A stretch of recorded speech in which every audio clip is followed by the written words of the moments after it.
Hai Sobat Sanubari, selamat datang di cerita terbaru kami, Drive Me to Your Heart. Cerita kali ini menghadirkan seorang gadis cantik pewaris tunggal CEO kaya raya. Namanya Cynthia, dia gadis yang pandai bergaul dan humble. Untuk orang yang baru pertama bertemu, tidak akan menyangka bahwa ia adalah anak seorang CEO. Karena sifatnya yang ramah, lembut dan baik pada semua orang. Tidak seperti anak orang kaya pada umumnya, yang sombong, manja dan pilih-pilih dalam bergaul. Sayangnya, Cynthia sedang menjalin hubungan dengan seorang pria yang tidak direstui ayahnya. Nama pacarnya adalah Youngwoo, dia adalah anak band. Dilihat dari penampilannya, Youngwoo sepertinya urakan. Namun entah apa alasannya, Cynthia sangat mencintai Youngwoo. Padahal ayahnya sudah sering melarang hubungan mereka. Hingga suatu hari ayahnya mengatakan akan menjodohkannya dengan putra dari rekan bisnisnya. Sontak Cynthia menolak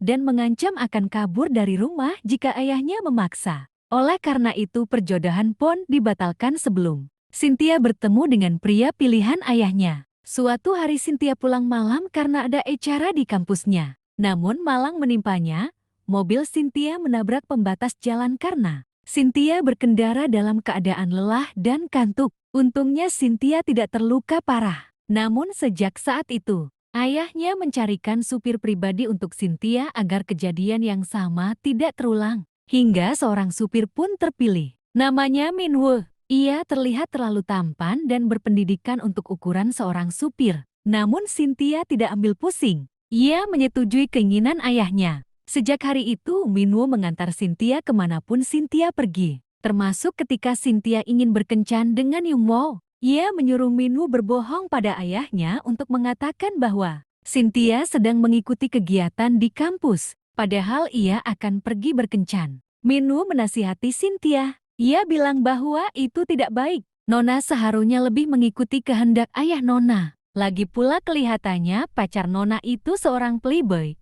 Ucap Minwoo. Cynthia marah.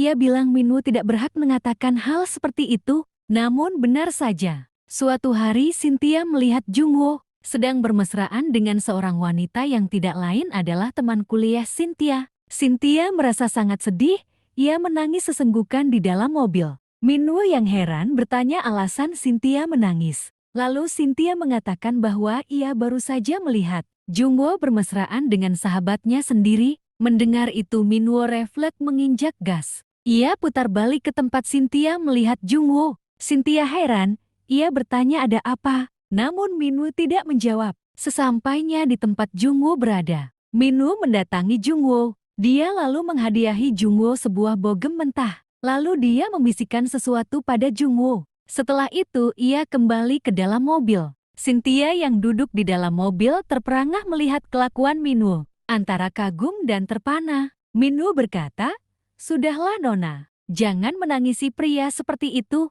Dia sudah merasakan akibatnya, dan akan lebih parah jika ia berani mendekati lagi Nona."